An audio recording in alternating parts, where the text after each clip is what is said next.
Hey, Slick Talkers, thank you so much for tuning into this podcast. And I know that if you love this show, you'll also love my morning show called Good Morning Hospitality with my co hosts Michael Golden and Brandy Canali, as we spend 30 minutes every Monday morning to dive into the industry's top latest news and trending topics. So go check it out on wherever you find your podcasts at Good Morning Hospitality. And you can live stream with us on Monday mornings on LinkedIn, Twitter, Facebook, and of course, YouTube. Now, I hope you enjoy this episode. Building a company, at least I've seen it, where it feels like everything goes slower than you want. Like it just feels like day to day. And then you look back at a certain little window of time and you're like, wow, we did a lot in that window. We made a lot of progress, but you don't in the moments feel that way. I think David Freeberg from the All In podcast said something about like, basically every day it's weird. Startups are not linear. So they're not like linear procession up the ladder. You feel like in many respects, it's like every day it feels like you're going back a half step, back half step. And then one day you go up forward 3 steps. And then the net sum of that is actually positive, but it is very hard to really maintain mentally that like mindset, because it is just not that way. And anyone who experiences that, like, well, can attest to it,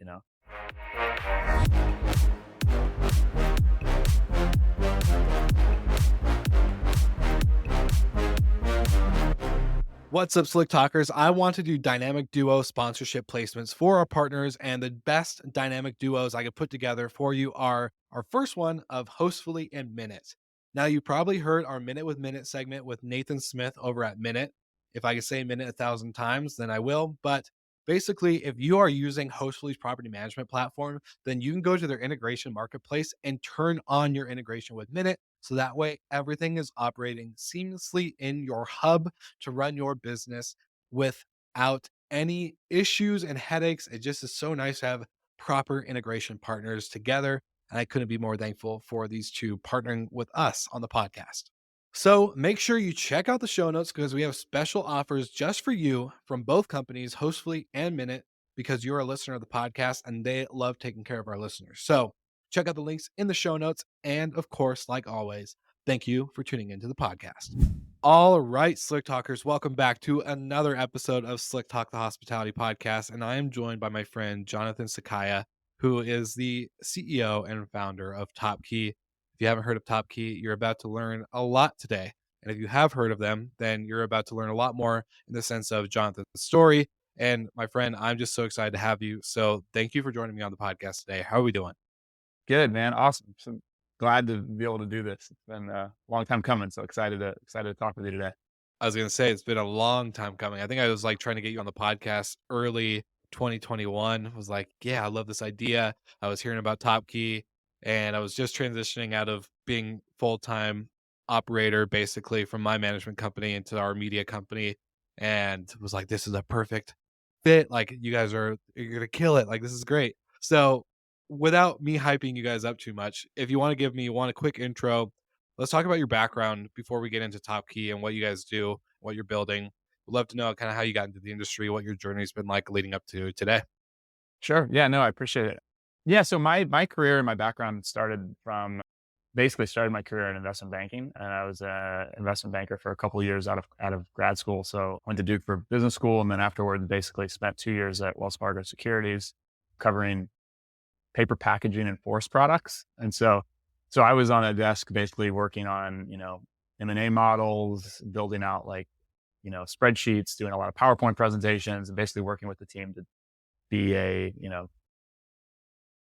was an analyst for 2 years and really learned like a work ethic and an intensity that I think has served me well over my career. But so it's been 2 years there, and my a friend and a guy that I worked with on the desk at Wells had recently left after his analyst program ended and joined Starwood Hotels on their mergers and acquisitions team. And so got me an interview. I was kind of thinking that I was moving to New York at the time, and I was trying to find roles in New York City, and it ended up being a really great fit. So I moved up there and joined Starwood Hotels. And at Starwood, I was essentially in-house mergers and acquisitions, and also did capital markets. So worked on like debt programs. So they rolled out like a commercial paper program. And then at Starwood, spent a lot of time focusing on the sale of at the time, we were looking at selling our timeshare business, which was called Vistana. And then ultimately we were going to IPO that business and just ended up selling it. And so I spent a bunch of time on that. And then in tandem, Starwood ran a full process to sell to another company. We were in the process of evaluating offers, and ultimately we were acquired by Marriott, which I think is still one of the largest hotel acquisitions in history in our sector. So it's just really fortunate to be on these really interesting projects for the course of like 4 years, or a little bit over, I guess, 3.5 years at Starwood. So after we were acquired by Marriott, decided to shift gears. I ended up interviewing at a lot of places and decided ultimately to take a little bit of a career path change, moved to San Francisco and joined HotelTonight. And HotelTonight was at the time, post series B or C. I think they'd raised a big round of funding, but they were still, building out the company. So it was much more of a startup. I was doing partnerships there, working with hotel management companies, ended up leading a team there that managed those relationships. And, I was really fortunate to, again, kind of see another acquisition. We were acquired by Airbnb, and then joined Airbnb and had a similar role at Airbnb, managing hotel management companies and vacation rental companies. So, long story long, my background has kind of been in hospitality for the last, call it, 8 years or so, really starting at Starwood and then going through to Airbnb. So I was at Airbnb for about a year and a half. And then as part of that process, I really wanted to start something, and I thought a lot about what I wanted to do. And, spent a bunch of time just heads down, brainstorming ideas. It was not easy to, it's not hard to not get it, to get inspired. Like, you were at a company like Airbnb pre-IPO. It was just such a cool environment to be working in, and, just seeing kind of the fruition of a similar, hey, couple guys in a garage basically, and ultimately obviously built something really amazing. So I was really excited to kind of do something on my own. And that led to leaving Airbnb in the fall of 2020, I guess it was, to start Topkey. So I can give you a little bit more context on Topkey. We started something a little different and then pivoted, but yeah, that's the journey prior to leaving to start the company. Yeah, well, I was gonna say, man, to be a part of two major acquisitions has got to be very, I would imagine, probably stressful in some cases, right? Because like it's all coming down to the numbers. There's a lot of detail. Speaking of Sam Schenk and Hotel Tonight, that we had him on our Good Yeah, Morning I heard Hospitality it. podcast, and just hearing his story. And there's a quote that I'll probably have forever ingrained in my brain from him is suffering in the details. And for an acquisition, I'm sure there's a ton of details that go into all of that. So to be part of two of them on that side of the industry, really fascinating. To now having your own company, and like you said, to be so inspired, like how could you not create something after working next to genius basically for two companies, from Hotel Tonight to now Airbnb? I'm very curious. So what were some maybe key moments during your time that have led to having an impact as you found your own company and start having a team and going into all this stuff? And then we can jump into like the top key story. But yeah, Sure. just kind of curious the takeaways into, you know, entrepreneur to entrepreneur. Yeah, it's funny. That quote that Sam mentioned on the most recent episode of Good Morning Hospitality I listened to, it resonated with me because that's very consistent with my experience working with his team and that whole team, which was, and even when I remember talking to him briefly before I left to start, or after I left, I guess, and he had mentioned, he just again flagged, how important it is to be in the details, and I think that's something that's hard for founders sometimes as you're building a company. You kind of want to be a visionary. You want to think about all the different things that you could be doing. And it's a fine line. There's a balance. There's certainly not like one specific, path, and you can supplement for your weaknesses and strengths in different ways. But for me, it was just really spending a lot of time recognizing what I was good at and then trying to build on that. And I think like certainly for myself, trying to get myself out of the weeds and trying to be less detailed oriented has served me well as I've gone from being someone who's, managing very specific types of projects around financial impact, which require you to have a really good attention to detail, versus doing something different now. But in a similar vein, you still need a level of accuracy and a level of attention to detail that really serves you well. So yeah, I don't know if that fully answers the question, but I spent a lot of time thinking about that before I left to start Topkey. Like, what am I good at and what am I going to be excited to build and do on my own? And I think that process, although never really like fully solved, I think you're learning as you develop a company or whatever. I think it really helps you to start to like, I did a couple like really detailed questionnaires at one point when I was thinking about starting a company, just like, and I talked to a lot of people that I worked with, and I was like, hey, well, what am I good at? What am I not good at? What do you think this is a good path for me? And I had a lot of people tell me that they thought it was, and that helped me a lot because I didn't, it's just trying to get insights from people. And actually several of the people that I worked with, my former managers are investors now, but having that, like, that dialogue with folks has been really valuable. I find that I tend to learn from kind of cross referencing different data from different people and trying to like do that versus just going, okay, I have something, I'm going to go and like do it without any like input. So yeah. Yeah, you and I are opposite. I took no input and I was just like, "I'm gonna do this." And my mom, I remember having a call with her, quitting my hotel management job to podcast, which I think she's still trying to understand and grasp the concept of podcast. But like, she was like, "You're giving up a salary to do this? Like, do you need rent money? What? You're not going to even ask for anyone's advice?" It's like, no, I'm just doing it. Yeah. And that's very two different personality types. And I know you've gotten to meet Steve Trover at Better Talent, and he's a big fan of EOS and rocket fuel, where you have a visionary and an integrator.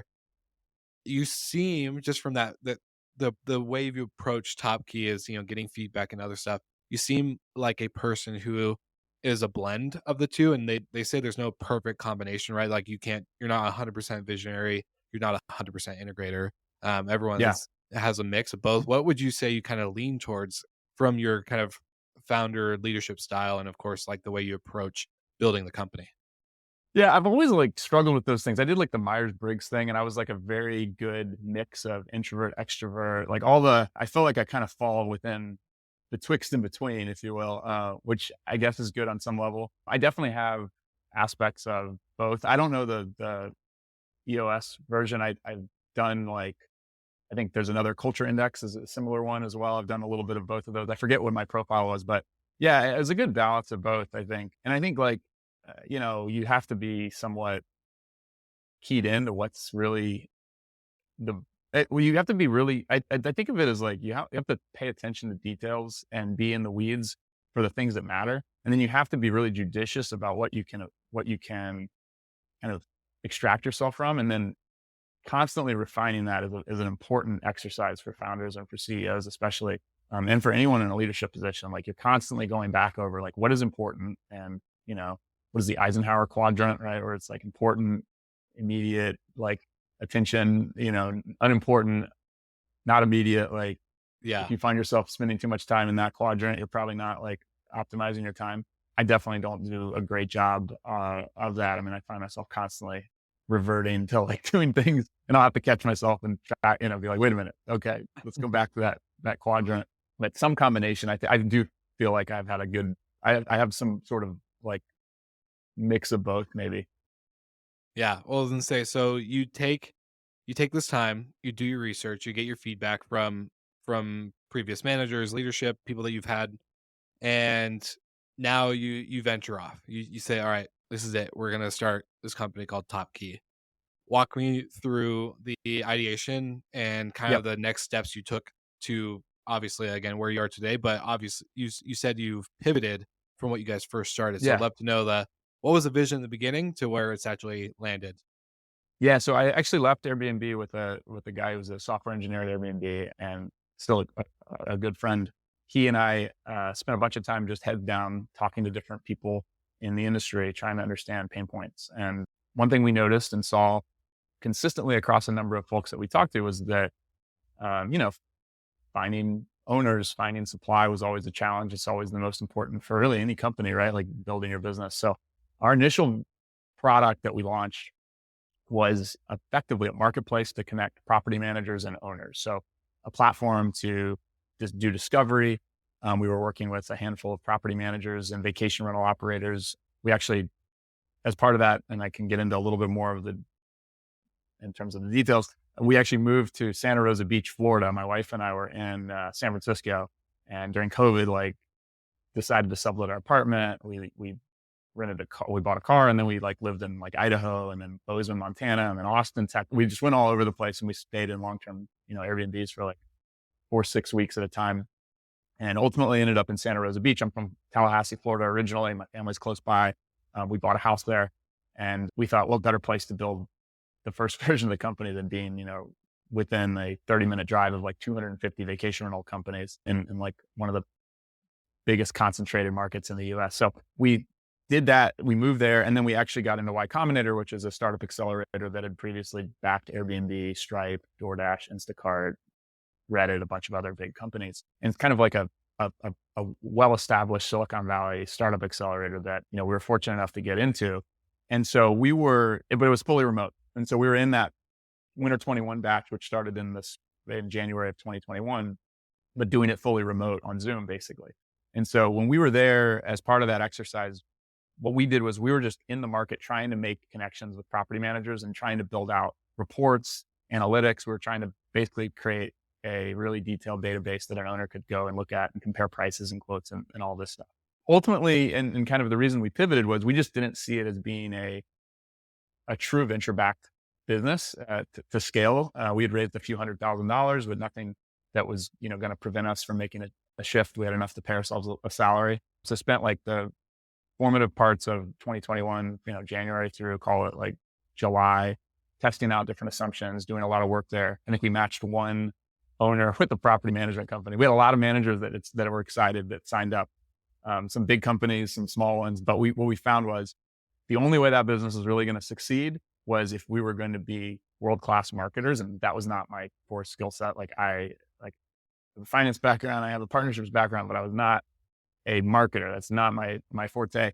And we just didn't think it was a business that we wanted to be building for the next 10 years. So I spent about, call it 4 months, just heads down, kind of after we decided in the late spring of 2021 to pivot, just doing, again, going back to, and Y Combinator talks about this a ton, which is like talk to your customers. And, just I had a great network of people to pull from to then go back and have those conversations, and spent a lot of time talking to different managers. I think we talked to over 100 property managers over the course of those 4 months, 5 months, something like that. Separately talked to like 50 Airbnb owners because we were thinking about different business ideas, and a couple of them involved more Airbnb specifically, but came to the conclusion like, hey, there's a pain point that companies are facing around their financial operations and really around getting better handling on their finances, better understanding the ROI of their properties that they're managing, tracking receipts, chasing all the different things that you need to collect in order to get reimbursed from your owners for ad hoc purchases you're making on behalf of your properties. And in tandem, we had been working with and seeing there was some real viable products in the market that weren't targeting our sector, but like we definitely thought there was a chance for us to build something that was more verticalized for our industry that would solve those things. So yeah, that was really the process. It took, I would say, over 6 months, really just doing that research before I felt really comfortable moving forward with the business. But it was really time well spent because I was able to validate and gain enough conviction talking to so many people that I said, okay, there's like a real problem here. And if we build something, there's a customer base on the other end that would pay for this and would actually participate. It's not just an idea in the laboratory that, may or may not have like room to grow. That, at least as best I could tell, was what was a way of doing it that I felt comfortable proceeding with.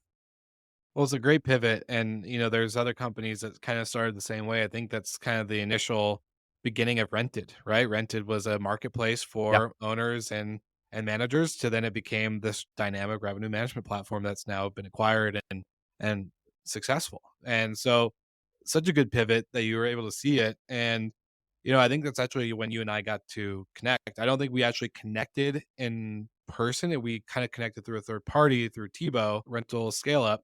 And, That's right. he was saying, hey, I'm doing some research with this, startup, and trying to figure out all these things. Do you have any property managers to introduce me to? And I remember thinking, I was like, oh, immediately, Moving Mountains, Robin Cragen, and a couple other companies. And then I think it was a little bit of silence. I was just like, yeah, happy to do intros, did that for Tebow. And then I don't remember getting introduced to you until later through Michael Golden, where he was like, hey, my buddy Jon started this company called Topkey. This is what they're doing. And I got to hear the pitch and hear the model, and was really excited because as an operator myself, even though we're small, financials are still a pain. Like you have to, like you said, the ad hoc purchases that you are doing on behalf of the owner, if you're a management company or quote unquote co-host, it adds up. It adds up, especially if you have a standard for your homes as a manager, right? Like we don't just take Yeah. any home, but if you don't meet our standard, but the home has the potential, we might be willing to buy some of that furniture or do some of that design.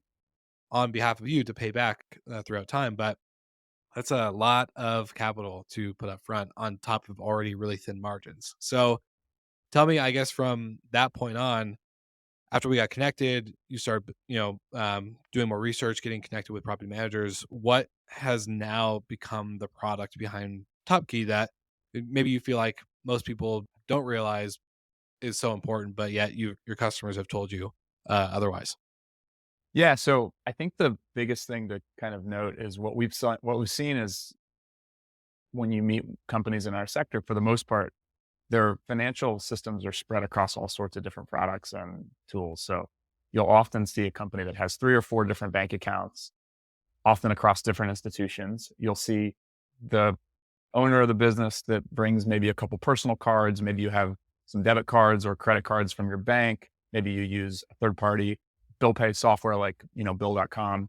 And then occasionally you'll see folks using like Expensify or something like that. And then you're pairing all that with 2 different accounting systems because you're typically bringing QuickBooks or Xero. If you're a little larger, maybe Sage or NetSuite for the operating books. And then separately, you have your PMS, which often is where you're creating your owner statement. And that varies wildly by the system. If you're using you to track or streamline, maybe you're doing your owner statements out of those systems. If you're using another system, maybe you're doing something through manually. Sometimes people are doing those on spreadsheets. And then that essentially creates a really complex game of phone tag that you're playing across all these different systems to try to match things and try to push things around. And really, ultimately, this falls on the bookkeeper or whoever is kind of responsible. Often what I've seen is there's these, you use a term like these inflection points at various stages of a property management company's journey that begets more complexity. So I can think of 3. 0 to 20 properties is kind of the first one. And that's at from 0 to 20, you can kind of manage things. Maybe it's, a husband and wife, or maybe it's like a couple business partners. Maybe they hire some sort of third party person to help on the maintenance side. But generally, you're pretty autonomous at that point. You hit about 20 units, all of a sudden stuff starts breaking. You're starting to get more and more input from your customers. You need more complexity. Maybe you're managing properties in different locations. 75 to 100 typically is the next inflection point. You're really at that point moving from a small to medium operation to like really an established entity, and you have a lot more complexity and expenses start to kind of fall by the wayside. Again, maybe you brought on a third party bookkeeper. Almost all the bookkeepers that folks are using in-house today, they're not like trained to do short-term rental books. It's like a separate pain point because you have this Lodging double entry. lodging Yeah. booking, like bookkeeping in general, is just a pain, right? Like Yeah. hotels have the same issue. You can't just take an accountant or a bookkeeper from a construction company and put them into a hotel. It's very different and complex, especially around hidden fees and Yep. taxes and yeah, you name it. Even So even taxes absolutely becomes even more complex jurisdiction by jurisdiction. Like everyone knows that the complexities of getting remittances at different platforms, and certain platforms are doing different remittances, and your channel manager is trying to coordinate that, but you need someone to check it. And we all know those things aren't always accurate. And then I would say the third, just to close the loop on the last piece is, at about 250 units, you start to really hit another piece of, breakage where you then need more sophisticated tooling. So what I would say is we're in a position to help consolidate that process and really improve the flow of data. Because if you're the platform that issues the cards, helps you track every purchase at the property level, assigns those to specific properties, and then syncs those directly to your accounting software and ultimately to your PMS, we can reduce a lot of the friction. And what we've found talking to so many people is bookkeepers are kind of spread really thin. They're at their wits' end. You're either spending a ton of money paying someone out of pocket who is then kind of just passing that cost back to you in terms of their fees. And that's just a consistently increasing cost that scales as you scale. Or you're trying to still manually do it all as an owner. And you're often going, okay, I don't know how much money I'm not reimbursing back from my owners that I should be because I haven't tracked these things efficiently. Or B, how much I'm paying out of pocket. And then C, the third thing is just kind of this nebulous comment, but it's like, hey, what is the risk that I'm taking if I'm not really fully buttoned up on this stuff with respect to just getting notices from the state or the jurisdiction that I'm in? It gets quite, I think there's a lot of like cognitive stress that kind of gets laid on folks just to ensure that they're doing things properly. And the rules aren't always super clearly defined. So what we're building is essentially a platform to help consolidate that. We issue cards to folks. We give them, we have a full bill pay product that we allow you to pay vendors through. We've built direct integrations to QuickBooks, to Xero, and we have a bunch of direct PMS integrations as well, with the idea of really consolidating that, making it easier for you to close your books faster. My goal is for companies not to have to go hire that incremental bookkeeper, that incremental finance person. If you're a larger company, we're working with several that have 30, 40 employees. I mean, I'm talking to the finance people there and I'm like, hey, I want you to be able to like not have to go hire another 3, 4 people to do this. And those challenges don't go away. They just get bigger, and you just end up with more and more costs incurred trying to kind of chase that stuff as you're scaling. At the end of the day, you just want to be focusing on your business. Ultimately, you want to grow your customer base, ensure your owners are happy, ensure you're maximizing your booking volume, and that's the challenge that people are kind of having to manage. They're doing that, but also constantly going back to the finance ops and trying to track all those things. Yeah, in my world, there's two people, right? We have our traditional property management companies that build a business intentionally, not on the back of OTAs, but in a local setting. Like again, great example, moving mountains from with Robin Cragen and Heather Cragen over there. Like intentionally starting, we're going to build a local business. This is what we're going to do. Da, da, da, da, da, go into these different markets, and then you got the hosts, right? You have the hosts that I just love hosting people. I love meeting new people from all over the world. I love being able to provide a good experience. That's what I'm wanting to do. Yeah. And they get into it without knowing the business side of one, being profitable, two, not depending on the OTAs, three, managing owners, especially if you're co-hosting, and how to manage not only owners and the expectations of deliverables in the sense of revenue and guest experience, but now making sure that you have a clean track record of books to showcase in case maybe you're called out from an owner that you're not paying them properly, or that there's some kind of, you know, non discussed fee or thing like that going on the back end that they're concerned about, and being able to show that, right? Like you get into this for hospitality. Not a lot of people get into this to become a bookkeeper, to become a revenue manager, to become a Yeah. data and market analyst, and to then be a housekeeping manager, and to there's all these new things that you have to do. And so, to your point and what you guys are trying to solve, I think I guess that what I'm trying to line you up for is a question on, is this ever a thing in our industry or other industries where it becomes fully tech driven and non people driven? I'm kind of curious on that because, very Yeah. much a focus on the tech, but again, taking away from the human capital that is already super thin margin for our industry as an operator. Yeah. I'm very curious. Where do you see this going?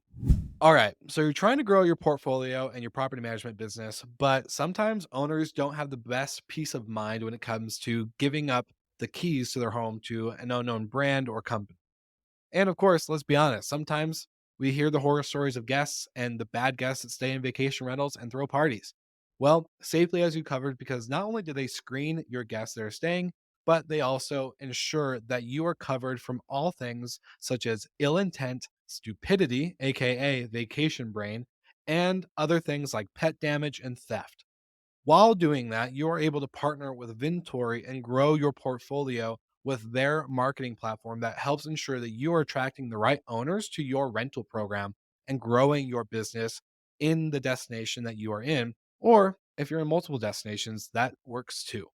So get the links in the show notes because both companies have special offers. And if you don't use a link, but you end up talking to them, guess what? Just tell them that Wil Slickers sent you from Slick Talk, the hospitality podcast, and they'll get you covered. And you can also let them know that maybe you've heard of them on our platform, hospitality.fm. So, of course, like always, make sure you grab the links in the show notes. And thank you guys so much for tuning in to another episode of Slick Talk, the hospitality podcast. Now, back to the episode. Yeah. I mean, in terms of like the day-to-day workflow, it absolutely will be more and more offloaded to technology. I mean, I don't think there's anyone that would use something like ChatGPT today and go, "Oh wow, this thing is not going to save me time in some sense." Like it's saving us time. Like people are using those tools and they're not going out and paying some third party to do it for them. So I see this as no different. I mean, we're not talking about AI here per se, but the amount of complexity that can be obfuscated away with good technology absolutely should negate the cost of you having to hire an incremental employee. To your question, though, I don't, and I wouldn't say this in a sales conversation in any capacity. I see us as getting you incrementally closer, but not like closing the loop fully. And any software system that says, yeah, we're going to save you 100% of the time, it's a click of the button, you never have to do anything again. Like, Yeah. that's not necessarily how you should think about bookkeeping. In fact, I would encourage everyone not to like go out and, you still need to have bodies and seats to be able to help you align and ensure that what you're doing and how you're closing your books is properly and accounted for. But when we talk to folks who said, hey, like, how much time do you spend closing your books? And it's like, I'm spending 5 days a month. Mhm. I'm spending 7 days a month. And I'm like, well, what do you mean? I'm like, I'm literally focusing on this for, and I've seen it like in conversations. We'll get like, I'll send an email to someone and it'll be like, oh, I can't talk right now. We're in the midst of closing your books. And it's like, what does that mean? Like, how much Yeah. time is that taking you? It's a burden that people are, I don't think, fully recognizing there are ways to mitigate. And what we're finding with working with people, so we've been live with the product for 9 months or so now, and we haven't had a single company churn. And the feedback I'm getting from everyone that we're working with is like, this is saving me so much time. Like, this is crazy how awesome this is, because we're seeing how much energy and time it was taking us without systems like ours. And it's only getting more and more. Like, all of our product feedback that we're doing is just going back into the product. I mean, that's how we're developing. But I think we talked about this now. Maybe this is the lesson for the day, is like, all the stuff we're doing is like, we did not write a single line of code until we talked to a bunch of people. Why is that? Because you can go down crazy rabbit holes in startup land where you build software that's cool and interesting, and, you know, engineers can nerd out. But at the end of the day, it's like, what's the product? What are you building? What's the feedback? So Yeah. a lot of what we've built is taking and working with people, you know, and going, hey, okay, what feedback do you need? Like, do you need another filter? Is there another way for us to move data? Okay. And that's kind of beget a lot more product feedback that we're now putting into the product. So we have a bill pay product. We're launching a vendor portal. You can pull in tax information directly for vendors. I mean, this is just one example. At the end of the day, closing your question, you will not ever get to a place where it's 100% automated one click. Maybe at some point with certain aspects, but you still want a human intervening. But the goal is, let's take it from taking 5 days to taking a couple hours. And I think Mhm. that's very feasible, but it's a process and it's something people should really explore, because so many systems just aren't, people just are not optimized. And, that's a big thing for us that we find helpful to push on. Well, we have human error. That's for sure a thing, right? There's human burnout. Yeah. And going back into the Sam Shank comment, suffering in the details. I think every business owner and entrepreneur needs to suffer in the financial details of their company. That's one thing you can't really neglect. And Yeah. I definitely know there was a period in my time of creating Hospitality FM and doing the podcast that I was just like, yeah, there's money in the bank account. Like, what else do I need to do? Like, Yeah.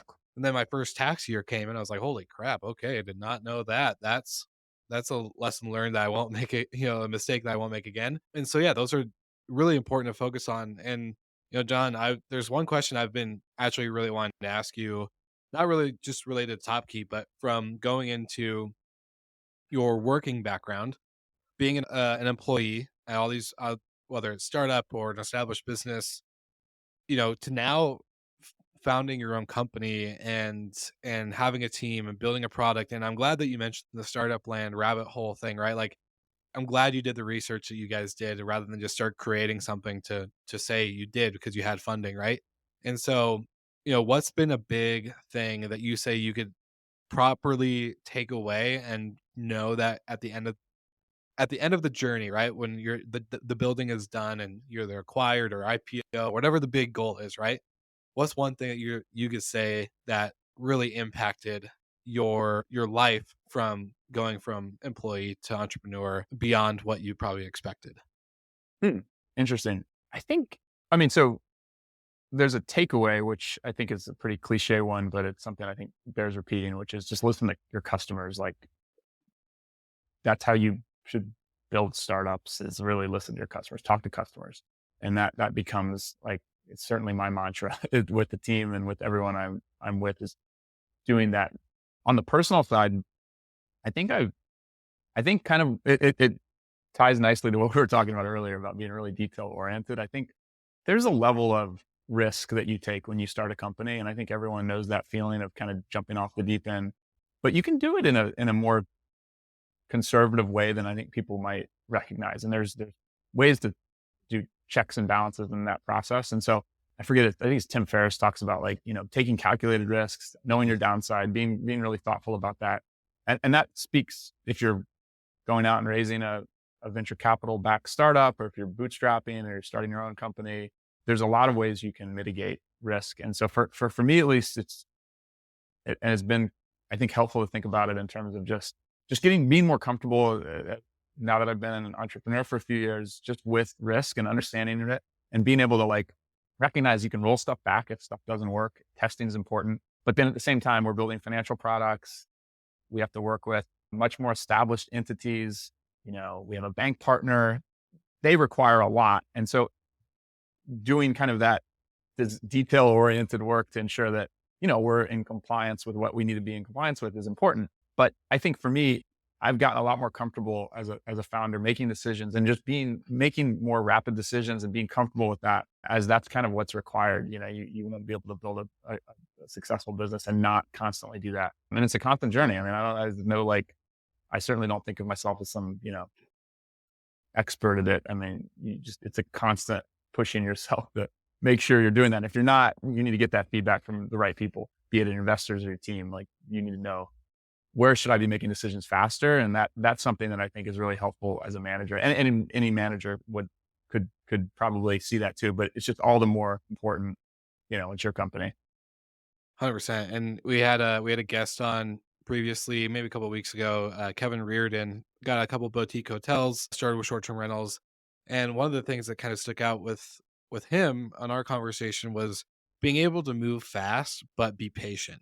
And so like I felt like that resonated with me a ton because I move very fast, and sometimes Yeah. that's a blessing and a curse, right? Because my team wants to take time and process and like let me think about it and be more like methodical. And I'm like, no, we just got to pull the trigger. Let's go. Like today is the day. That's great in some ways, but being able to be patient and finding that balance and fine line of moving fast and executing quickly to then also knowing that the day will come, whether it's today or tomorrow or a week, a month, a year, Yeah. etc. Yeah. So You do find, you, I don't mean to yeah, interrupt you, but like no, you you're good. find a lot of times with building a company, at least I've seen it, where it feels like everything goes slower than you want. Like it just feels like day to day. And then you look back at a certain little window of time and you're like, wow, we did a lot in that window. We made a lot of progress, but you don't in the moments feel that way.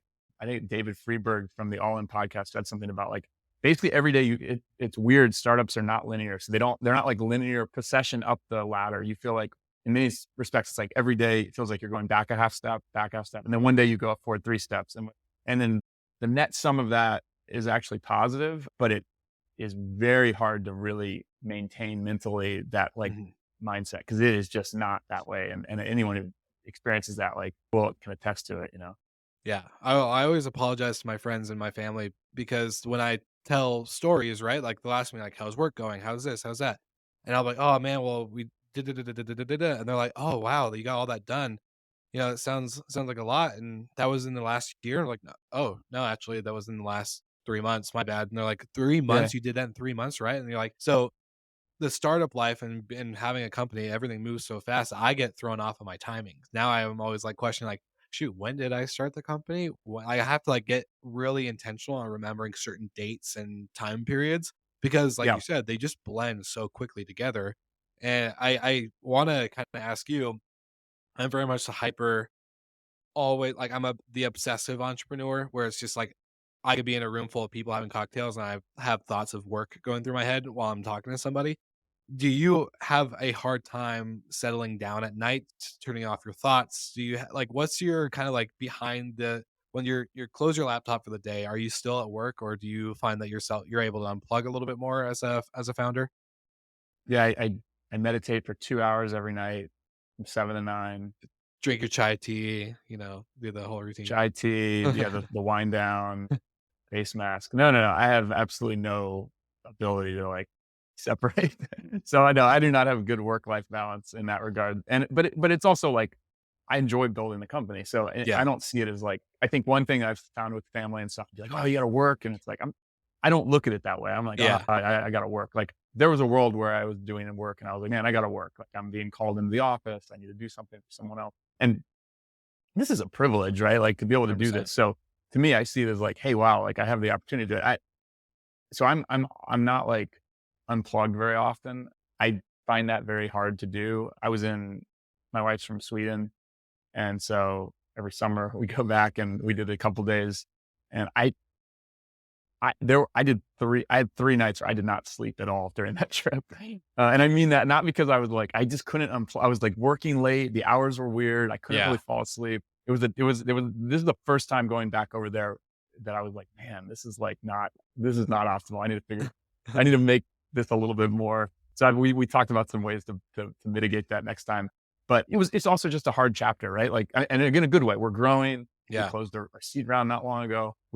I was in the midst of hiring. We were onboarding a bunch of new companies. So in a sense for me, like, um, I found that you need to just kind of recognize and be okay with, hey, this is a really busy chapter and that's fine. Like, Yeah. but having a little bit of context on like where you are in the process is really helpful. You don't have to see it like from 10,000 feet, but just recognizing like, hey, this period we're busy. And you being clear with your family or your Mhm. significant other, there's a give and take there you need to have. And you also need to find time to unplug. But I don't have like a great, you know, Yeah. No, I was gonna say, routine per se that I go to the gym every day. I do that. I do an hour at the gym, 5:30 to 6:30. I try to 4 to 5 days a week. And that's a pretty consistent thing for me. And that's about the one time I kind of go out and then I come back, I make dinner. I like to cook. So I do that. And then I often jump back on while I'm watching football or whatever and just have my laptop and I can crank through stuff. But yeah. yeah, No, I love that. And, a lot of people listening may agree with the approach and may not agree. This is not yeah, a podcast on telling people how to be a founder, right?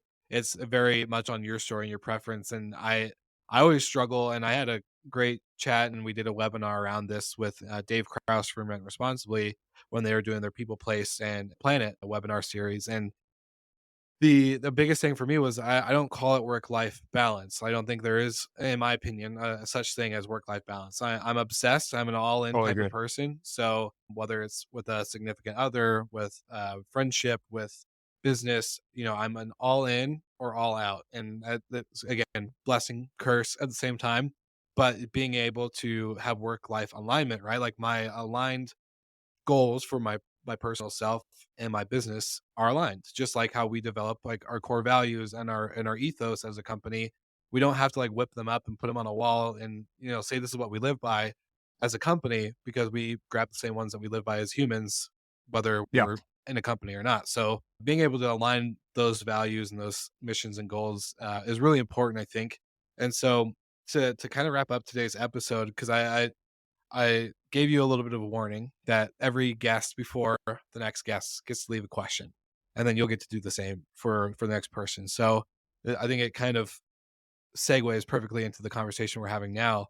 But the founder, Nico of Bob W, a European operator out in multiple countries in Europe, wanted to know from you personally. He says, if you could take a year off, what would you do, and what do you think you would learn? Good question. If I could take a year off, I'd probably like go, I mean, I'd probably go to Sweden because that's where my wife's family is. And I would work on building, we bought a little plot there and we have like a little summer house that's just like Swedes have this like summer home structure that a Yeah, lot of them have. And I'd probably go there and like spend a year, like it's right off of it's a couple hours north of a city called Malmö. Anyway, I would go there. I would spend like a year. I would bring a lot of books. I would read. I would focus on, I'd do like work on the house. Like I'd like oversee some projects there. I'd do a lot of hiking. I'd cook a lot. And I'd probably do like, weekend trips to different places in Europe. I love travel, as a lot of people do who come from our industry. So Yeah. if I had like a full year off, I would do something like that. And then I would probably go use that as like our base. But yeah, I don't know. That would be my like, if I wasn't building a company, I would do something along those lines. I thought you were gonna answer that with, "I would go build another startup," and I was like, "Oh, John, what are we I'd doing?" build another startup. I'd log in under a pseudonym and Uh. keep going and keep building Topkey. Oh, that's too funny. I was gonna say, man, Yeah. yeah, no, that it was a perfect question. I was just like, man, I don't, again, for all the listeners, I don't tell my guests Well, who I'm recording with next, so I didn't yeah, tell yeah, them yeah. like, oh, Jonathan from Topkey, Sure. and so it's just funny how these questions get really What's your naturally. answer to that? My answer, oh man, to The be listeners honest, don't get to hear this. The question, the shoe has yeah, been flipped. that's it. Actually, damn, you got me. I would say something similar. I don't know if I would go. I would. I I just moved out to the suburbs out here in Denver, so I'm no longer downtown. I'm out of the hustle and bustle of downtown, and I'm really enjoying doing yard work and working on like house projects that I'm not a handy guy. Like, and I've always told my girlfriends in the past, or even my friends and family, like my Yeah. dad, 20 plus years, he works at Boeing. He works on the wings of the planes. Like he's been in concrete and contract work and drywall. Like a carpenter. He's done all this manual labor stuff. I'm not that guy. I know Yeah, yeah. that I'm not like that. But I'm actually enjoying, assembling furniture and work. Like I just not installed, but laid a bunch of sod yesterday and this over the weekend, and just I don't know, fun stuff like that. So I probably do something similar, go off and try to be a little bit more active. I'm trying to read more, so I think it's a very similar answer to you, where it's more of a slower pace of life. And I think there's a lot of relationships and people that I would love to go visit and just like touch base with again that I haven't talked to or seen in years, and have coffee and slow down and really just like try to be present in more moments. Not that I'm not now, but I think, like you said, building a company it takes a lot of time and attention, and sometimes there's a give and take with that, and you have to be aware when you're in those moments. And so, yeah, I think I would just slow down a little bit, be more intentional with the people around me and what I'm learning outside of building a company, especially in media. Sure. I wouldn't podcast for a whole year. There would be You no wouldn't podcast episodes. for a year. Yeah. No episodes. But yeah, so not knowing, again, the rule is not knowing who's next. What would Okay. you want to know from the next person? You mentioned this just before we started. I think my question would be self-serving. I'm curious how people vet for talent. And this is something I'm very fascinated at, having hired people and continuing to hire people. So I would ask, are there any questions or are there any tells that whoever you're talking to next week has discovered that have kind of unlocked or kind of help ascertain whether a candidate is, a good fit for the role? And have they been able to kind of, are there specific questions perhaps that they've asked that seem to consistently reveal people that end up doing well in the roles that they're hiring for? However however that's created, I guess. Yeah. Yeah. Yeah. No, I love that question. And, forgive me, John. I know we didn't get to touch on one, your as funding, to the growth that you guys have gone into. So there's a lot of stuff with Top Key and what you guys are building that's really exciting. I think the listeners, if you haven't followed along, not Instagram, sorry, I'm not a big Instagram guy, but LinkedIn, a great platform to keep in touch with you and to follow the journey. But you guys recently raised some capital, so maybe let's spend a couple extra minutes on the pod Yep. and discuss, what's the roadmap? What are you guys looking at? What are your customers saying right now that you guys are excited to build? Yeah. So we closed the seed round about 4 months ago. We're just heads down building and onboarding companies. We've signed up a number of great companies, including one this morning, actually. Typically, we're targeting larger vacation rental operators. So, I'd say the median company in on our platform today has between 80 and 100 properties. Really seeing a ton of excitement about the combination of the credit cards and the expense management tools that we have, direct integrations with phones to be able to text transactions and or text reminders to submit receipts and submit information. And then we have a full bank partnership with a FDIC insured bank that we work with, and we just released high yield trust accounts as well. And so for the ability for managers to use and work with a Topkey affiliated bank and actually earn interest on those deposit accounts up to 4.1%. And we have a lot of development improvements on bill pay, owner payouts, being able to streamline the flow of data from payments that are being made to vendors and then pushing those back to your owners. And in the future, I think we're going to be doing a lot more on the reconciliation piece, building out more tools to kind of double check differences in terms of balances at the beginning of the month and the end of the month. Really just building out more substance there. We're also building an inventory management module to track purchases that people are making. More and more property management software integrations as well. So just building out in tandem a lot of different things. But those, if anyone wants to go to our website, sign up. Happy to walk someone through. What we typically do is a call to better understand people's tech stack, see if they're a good fit to work with us. And then we would, set up a demo. And then our onboarding is super simple. It takes literally 2 30-minute phone calls. We are not complex, like trying to go work with a new PMS or something like that. So, you can literally be live in, less than 2 hours, basically from start to finish. And so, my first hire was a head of customer success. It was not a salesperson.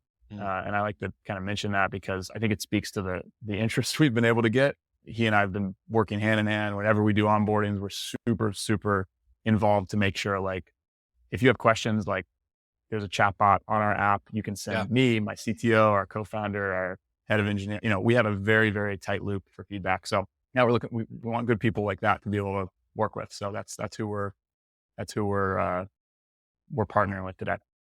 Yeah, I love it. And, as a disclaimer to all the listeners, if you do see on LinkedIn, I am an investor in Topkey. I'm not a big one. I'm a small investor compared to the others on the cap table.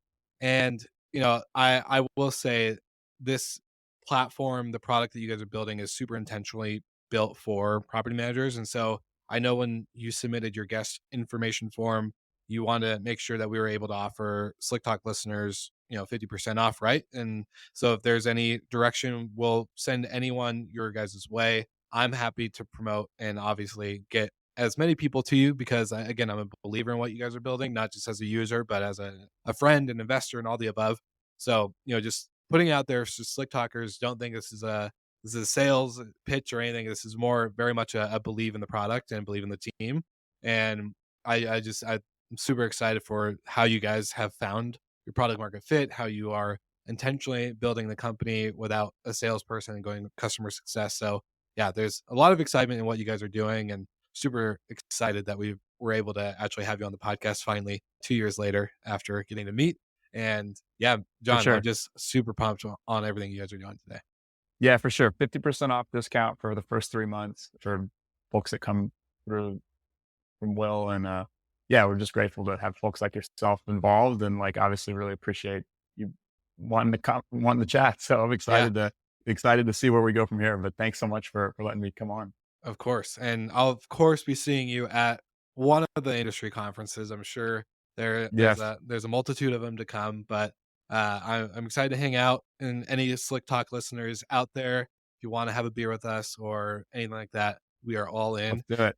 Let's go have a good time. And yeah, Jon, thank you so much. All of our Slick Talkers, make sure you like and subscribe to all things Topkey. And of course, like always, we'll be seeing you again next week.